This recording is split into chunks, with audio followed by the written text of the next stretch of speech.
Let's get started with Soar. Very easy to get going with this. Go to Soar.earth, Soar.earth, in a browser, and you will come to this screen here, right? So this is the main page that you will get to if you are not signed in. Scroll down a bit, you'll get to the register account button.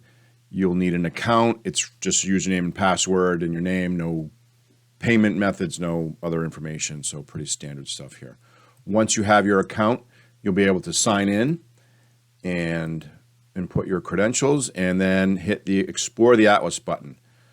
Often, if it's the first time you've logged in, you'll get a pop-up that says, do you want to do the tutorial? You can click off of that very easily, but it's really just the first time. So I'm going to show you everything in this video series.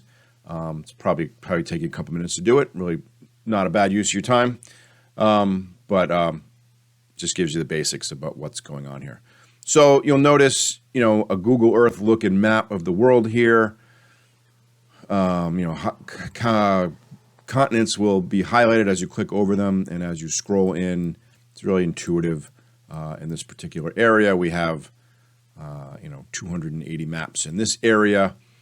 You can do a search for maps, say, let's say Hawaii. It'll give you a lot of other maps of all the maps you want in Hawaii, or you can search for whatever you want, whatever type of map you're looking for, or you can scroll around with the mouse wheel and zoom in and out and click and drag and get to wherever you want.